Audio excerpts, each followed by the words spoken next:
শেষ পর্যন্ত কি তবে নাকে খত দিয়ে হরমুজ প্রণালী থেকে পালালো পরাশক্তি আমেরিকা, যে ইরানকে কোণঠাসা করতে মার্কিন রণতরী আর অত্যাধুনিক যুদ্ধ বিমানগুলো মধ্যপ্রাচ্যের জলসীমায় প্রতিনিয়ত হুঙ্কার ছাড়ছিল, সেই ইরানের কাছেই কি শেষমেশ মাথা নত করতে বাধ্য হলো মার্কিন প্রেসিডেন্ট ডোনাল্ড ট্রাম্প? হ্যাঁ, আন্তর্জাতিক রাজনীতির মঞ্চে এক অবিশ্বাস্য এবং নাটকীয় মোড় দেখা যাচ্ছে। দীর্ঘদিনের সামরিক উত্তেজনা, একের পর এক অর্থনৈতিক নিষেধাজ্ঞা আর যুদ্ধের হুমকির পর হঠাৎ করেই ট্রাম্প প্রশাসন ইরানের ওপর থেকে মার্কিন নৌ অবরোধ তুলে নেওয়ার এক চাঞ্চল্যকর ঘোষণা দিয়েছে। শুধু তাই নয়, বিশ্বের সবচেয়ে গুরুত্বপূর্ণ ও সংবেদনশীল সামুদ্রিক বাণিজ্য পথ হরমুজ প্রণালী আন্তর্জাতিক জাহাজ চলাচলের জন্য সম্পূর্ণ উন্মুক্ত করার কথাও বলেছেন ট্রাম্প। কিন্তু প্রশ্ন হলো, ডোনাল্ড ট্রাম্পের মতো একজন কট্টরপন্থী এবং অনমনীয় নেতা হঠাৎ কেন এতটা নরম হলেন? এই সমঝোতার পেছনে কি সত্যি বিশ্ব শান্তির কোনো সৎ উদ্দেশ্য আছে, নাকি ইরানকে এক চরম ফাঁদে ফেলার নতুন কোনো গভীর কূটনৈতিক ব্লুপ্রিন্ট তৈরি করছে ওয়াশিংটন? আর ট্রাম্পের এই আকস্মিক ঘোষণার পরপরই কেনই বা ইরানকে সেমিট্রুথ বা সত্য ও মিথ্যার এক অদ্ভুত মিশ্রণ বলে তীব্র প্রতিক্রিয়া দেখালো? আজ আমরা পর্দার পেছনের সেই আসল সত্যটা উন্মোচন করব। ওয়াশিংটন থেকে তেহরান, কার চাল কতটা বিপজ্জনক এবং বিশ্ব রাজনীতিতে এর প্রভাব কি তা জানতে ভিডিওটি একদম শেষ পর্যন্ত দেখুন, কারণ মাঝপথে স্কিপ করলে ভূরাজনীতির এই জটিল সমীকরণটি আপনার কাছে অধরাই থেকে যাবে। আর আপনি যদি এই চ্যানেলে নতুন হন তবে এখনই সাবস্ক্রাইব করে রাখুন দেশ বিদেশের সব ব্রেকিং নিউজ এবং বিশ্লেষণের জন্য। ঘটনার সূত্রপাত ডোনাল্ড ট্রাম্পের নিজস্ব সোশ্যাল মিডিয়া প্ল্যাটফর্ম ট্রুথ সোশ্যালের একটি চাঞ্চল্যকর পোস্ট থেকে। সেখানে ট্রাম্প আচমকাই সম্ভাব্য যুক্তরাষ্ট্র ইরান চুক্তির একটি খসড়া বা রূপরেখা প্রকাশ করেন।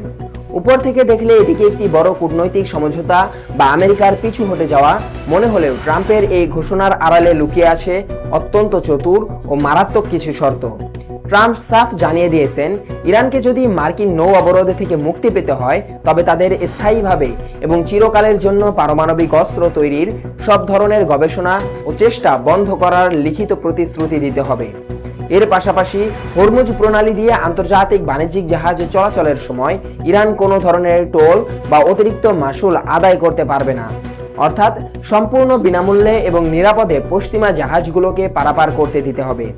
একই সাথে আমেরিকান গোয়েন্দাদের বরাত দিয়ে ট্রাম্প দাবি করেছেন যে হরমুজ প্রণালীর কৌশলগত পয়েন্টগুলোতে ইরান যে সমস্ত সামুদ্রিক মাইন বিছিয়ে রেখেছে, চুক্তি কার্যকর করার আগেই ইরানকে নিজ দায়িত্বে সেই বিপজ্জনক মাইনগুলো অপসারণ করতে হবে। এই পুরো বিষয়টিকে যদি আমরা গভীরভাবে বিশ্লেষণ করি তবে দেখা যাবে ট্রাম্প এখানে অত্যন্ত চতুর এবং চাল চেলেছেন। হরমুজ প্রণালীর একটা বড় এবং কৌশলগত অংশ আন্তর্জাতিক আইন অনুযায়ী ইরানের জলসীমার মধ্যে পড়ে। সেখানে ট্রাম্প যখন টোলমুক্ত যাতায়াতের দাবি করেন তখন তা ইরানের অর্থনৈতিক ও সার্বভৌম অধিকারের ওপর সরাসরি আঘাত। ট্রাম্প বিশ্ববাসীর সামনে নিজেকে উদার ও শান্তিপ্রিয় প্রমাণ করতে চাইছেন, কিন্তু তিনি এমন সব শর্ত জুড়ে দিয়েছেন যা ইরান মানতে গেলে নিজেদের কৌশলগত অবস্থান হারিয়ে এক প্রকার পঙ্গু হয়ে পড়বে।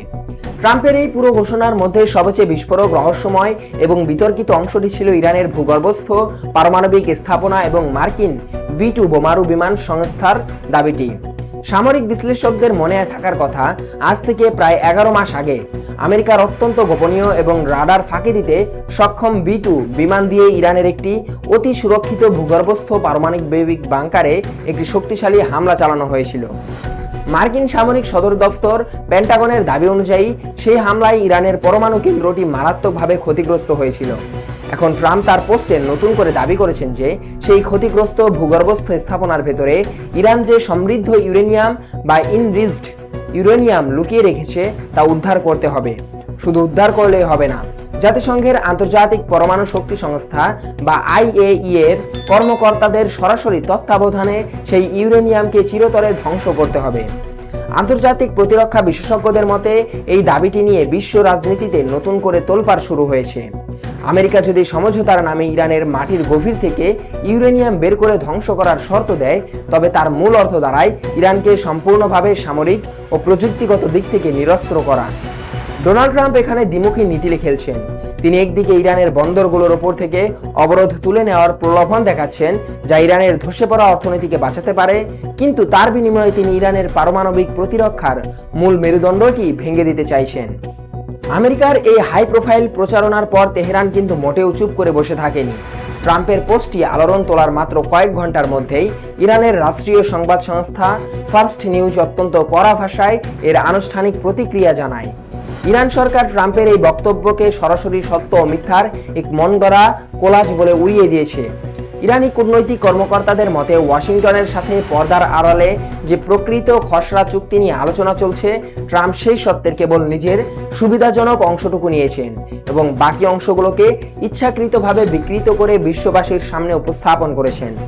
ফার্স্ট নিউজের রিপোর্টে অত্যন্ত জোরালোভাবে বলা হয়েছে যে B-2 বোমারু বিমানের হামলার পর সেখান থেকে ইউরেনিয়াম উদ্ধার ও ধ্বংসের যে অবাস্তব দাবি ট্রাম্প করছেন তার কোনো গ্রাউন্ড রিয়ালিটি বা বাস্তব ভিত্তি নেই। এটি ট্রাম্পের স্রেফ একটি রাজনৈতিক স্ট্যান্ড। একইভাবে হরমুজ প্রণালীতে কোনো ধরনের টোল বা মাসুল ছাড়া আন্তর্জাতিক জাহাজ চলাচলের যে শর্তের কথা ট্রাম্প বলেছেন, তেহরানের দাবি অনুযায়ী মূল খসড়া চুক্তির কোথাও এমন কোনো শর্তের উল্লেখই ছিল না। ট্রাম্প স্রেফ আমেরিকান ব্যবসায়ী এবং পশ্চিমা মিত্রদের খুশি করতে এই পয়েন্টটি জোর করে নিজেদের সোশ্যাল মিডিয়ায় প্রচার করছেন। এই পুরো নাটকের সবচেয়ে বড় মোড় বা টুইস্টটি এখানেই, যা ইরান অত্যন্ত সাহসিকতার সাথে বিশ্ব মঞ্চে ফাঁস করে দিয়েছে। ইরান অভিযোগ করেছে যে ট্রাম্প মাইন অপসারণ এবং ইউরেনিয়াম ধ্বংসের মতো বিষয়গুলো নিয়ে এত বড় বড় কথা বললেও চুক্তির আসল দুটি মূল দাবি ইচ্ছে করেই সম্পূর্ণ চেপে গেছেন। প্রথমত, মার্কিন যুক্তরাষ্ট্রের বিভিন্ন ব্যাংকে ইরানের যে বিলিয়ন বিলিয়ন ডলারের রাষ্ট্রীয় সম্পদ ও ফান্ড বছরের পর বছর ধরে বেআইনিভাবে ফ্রিজ করে রাখা হয়েছে তা ফেরত দেওয়ার বিষয়ে ট্রাম্প তার দীর্ঘ পোস্টে একটি শব্দও উচ্চারণ করেননি। ইরান পরিষ্কার শর্ত দিয়েছিল যে কোনো চুক্তি করতে হলে আগে তাদের এই বৈধ অর্থনৈতিক সম্পদ অবমুক্ত করতে হবে। দ্বিতীয়ত, মধ্যপ্রাচ্যের বর্তমান জ্বলন্ত পরিস্থিতি, বিশেষ করে লেবানন এবং গাজায় একটি পূর্ণাঙ্গ ও স্থায়ী যুদ্ধবিরতি প্রতিষ্ঠা করা ছিল ইরানের পক্ষ থেকে সবচেয়ে বড় শর্ত। ইরান চেয়েছিল এই চুক্তির মাধ্যমে মধ্যপ্রাচ্যের আমেরিকার প্রক্সি যুদ্ধ ও ইসরায়েলি আগ্রাসন বন্ধ হোক, কিন্তু ট্রাম্পের দেওয়া রূপরেখায় লেবানন বা আঞ্চলিক শান্তির মতো এত বড় একটা গুরুত্বপূর্ণ ইস্যু পুরোপুরি গায়েব করে দেওয়া হয়েছে। এই গভীর বিশ্লেষণ থেকে এটি স্পষ্ট হয়ে যায় আমেরিকা আসলে মধ্যপ্রাচ্যে কোনো স্থায়ী বা টেকসই শান্তি চায় না। ট্রাম্প প্রশাসনের মূল লক্ষ্য হলো যে কোনো উপায়ে নিজেদের বাণিজ্যিক জাহাজগুলোর নিরাপদ রুট তৈরি করা এবং বিশ্ববাজারে তেলের দাম নিয়ন্ত্রণে রাখা।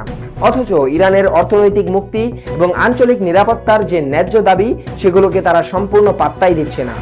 তাহলে ওয়াশিংটন আর তেহরানের এই চরম মনস্তাত্ত্বিক ও কূটনৈতিক লড়াইয়ের শেষ কোথায়? আমরা যদি সার্বিক পরিস্থিতি ও আন্তর্জাতিক সমীকরণগুলো নিখুঁতভাবে বিশ্লেষণ করি, তবে দেখা যাবে ট্রাম্পের এই মার্কিন নৌ অবরোধ প্রত্যাহার এবং হরমুজ প্রণালী সাময়িকভাবে উন্মুক্ত করার ঘোষণা আপাত দৃষ্টিতে বিশ্ব অর্থনীতি ও মধ্যপ্রাচ্যে একটা স্বস্তির হাওয়া এনেছে।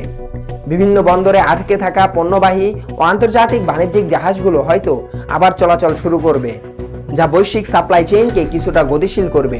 কিন্তু দীর্ঘমেয়াদী দৃষ্টিতে দেখলে এই চুক্তি বাস্তবে আলোর মুখ দেখবে কিনা তা নিয়ে চরম অনিশ্চয়তা ও সংশয় রয়েই গেছে। কারণ দুই দেশের মধ্যকার আস্থার সংকট এখন ইতিহাসের সর্বনিম্ন পর্যায়ে।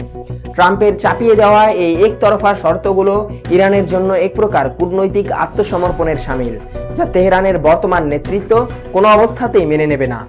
ফলে পর্দার আড়ালের এই সমঝোতা যদি শেষ পর্যন্ত ভেস্তে যায়, তবে হরমুজ প্রণালীকে কেন্দ্র করে আগামী দিনগুলোতে আমেরিকা ও ইরানের মধ্যে আরও ভয়াবহ কোনো সামরিক সংঘাতের ক্ষেত্র প্রস্তুত হতে পারে। এটি আসলে শান্তির সুবাতাস নাকি আরও বড় কোনো বিধ্বংসী ঝড়ের পূর্বাভাস, তা কেবলই সময় বলে দেবে। এই বিষয় নিয়ে আপনার কি মনে হয়? ডোনাল্ড ট্রাম্প কি আসলে ইরানের শক্তির কাছে পিছু হটেছেন, নাকি এটি ইরানকে আন্তর্জাতিকভাবে কোণঠাসা করার আমেরিকার কোনো নতুন ফাঁদ? আপনার মূল্যবান মতামত অবশ্যই নিচে কমেন্ট করে জানাবেন। ভিডিওটি তথ্যবহুল মনে হলে লাইক এবং শেয়ার করতে ভুলবেন না। দেখা হচ্ছে আগামী কোনো এক্সক্লুসিভ নিউজ অ্যানালাইসিসে। সবাই ভালো থাকবেন, সুস্থ থাকবেন। ধন্যবাদ।